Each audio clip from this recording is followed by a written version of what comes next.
Hello everyone, you're welcome back here to Canning Farms, and in today's video, well, after the last couple of weeks that's been kind of all quads arriving and expanding the farm and everything, this week has been a fierce dose reality. The new calves that arrived, I'm having fierce trouble with them. They weren't thriving as a group, and one got sick, and Paul Darcy, my vet, came out there and he took a dung sample of her while he was here, and there was no worms at all in them. We dosed them for worms and all that when they arrived and done them for the last thing of blackleg and all that, but they had high levels of coccidia in their dung, so they were suffering from coccidiosis. So we done the whole group there with dicoxin there to try and get that, and as well there, I wouldn't mind someone actually emailed me and asked me how we deal with coccidiosis, and I emailed them back that day and said we've never actually had it.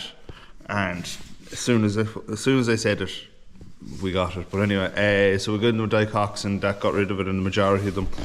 But we have a few there that are touch and go. Mostly have silage and hay out with them and different things just to get a bit of fibre into their body. So the older ones are fine, it's just the younger ones and the ones that are a bit lighter, it's taking a lot out of them.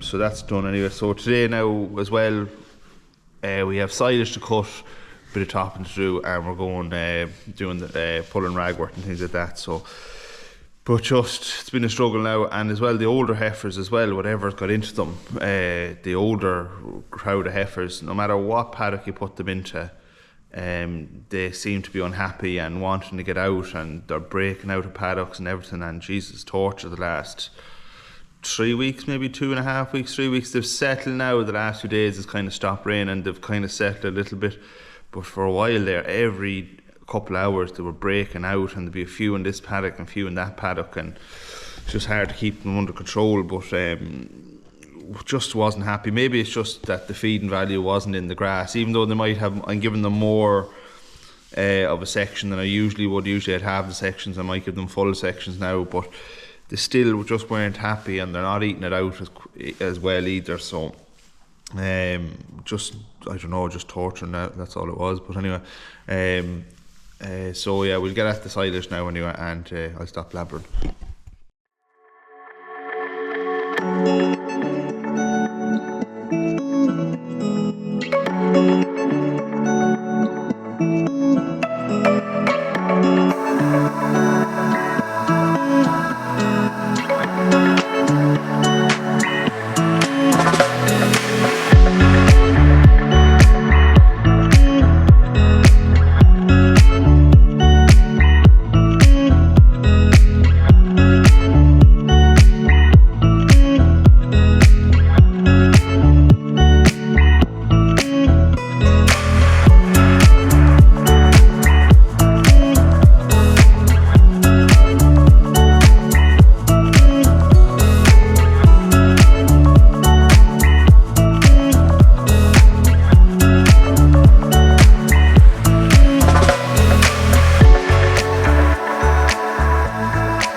So now that's those paddocks topped off now. So I got the two on the hill, the first paddock here.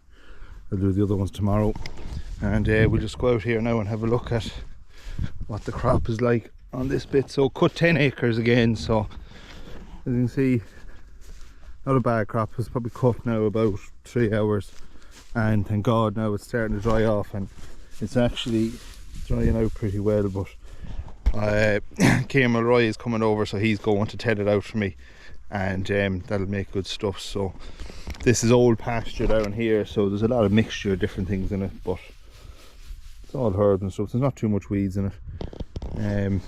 Kind of, my uncle had this bit and he had sheep on the winter time on it, so the ragwort isn't as bad as down here. Like if you look up at my own, you can see along the fence lines there, the ragwort's very bad. So I don't usually cut that for silage at all, try and stay away from that, but down here is ideal actually. So yeah, good crop now, so we get that baled up tomorrow, and hopefully that'll be the end of the silage for this year. Hoping for around 100 bales if I can off this, and fingers crossed for that. And sure, that should be it then. That's 320 bales. This should have been cut a couple of weeks ago, but sure, same as everybody else in the country, that just wasn't going to happen. So this break in the weather, we'll make the most of it. I'm glad I got that cut as well, because the calves are in this last paddock in this to be grazed, and the heifers, they have about maybe a week of grass up there, and then I kind of need these paddocks back in, so I'll let the calves in here. They have plenty to be eaten around the edges. So now we're just stopped off here at the calves now, yeah?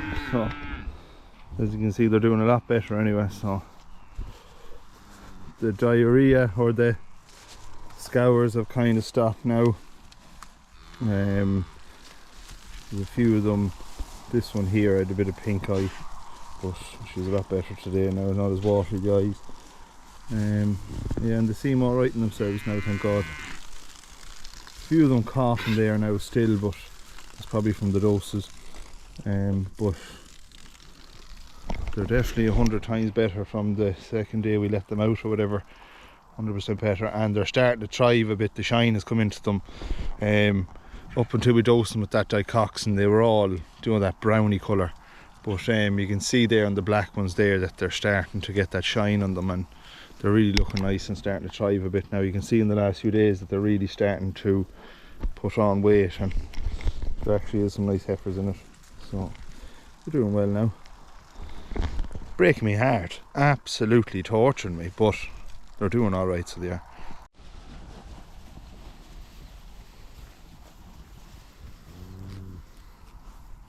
The grass was tedded out last night, so I got a good old drying, so yeah, it's good old stuff that now, so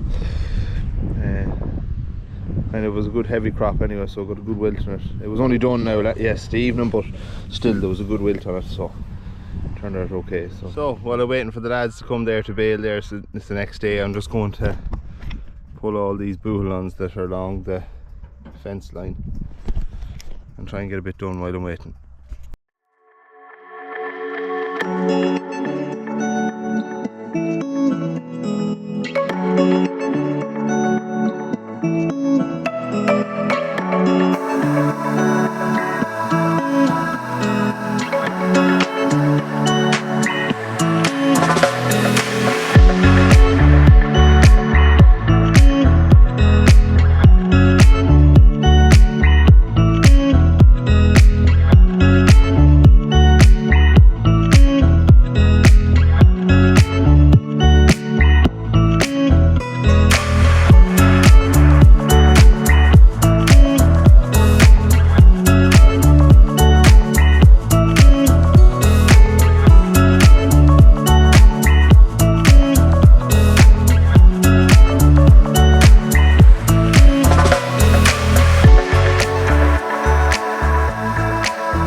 Now that's a good trailer full there, so of all the edges up that side along here, and just on this bank here that was bad, so we'll do around the fort tomorrow. And every day if you just pick a few, you're not long getting it. So what I'm pulling up is ragwort or bouillon, so everyone knows that these are poisonous to cattle. They leave them alone, but if you top them or put them into bales or spray them, kill them off, cattle start eating them and they get they get poisoned by them. So what I like to do is just let them flower, so the bees and that can have a go at them, and then rip them all out as best you can, because you don't want that coming back in the silage. So the lads have arrived there now for the baling, and they're just raking it in. Looks like there's a decent enough crop.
So that's silage 2023 done. So we ended up with 99 bales there out of them 2 paddocks, so happy enough with that. That's a good return. So they're all stacked in the yard and everything.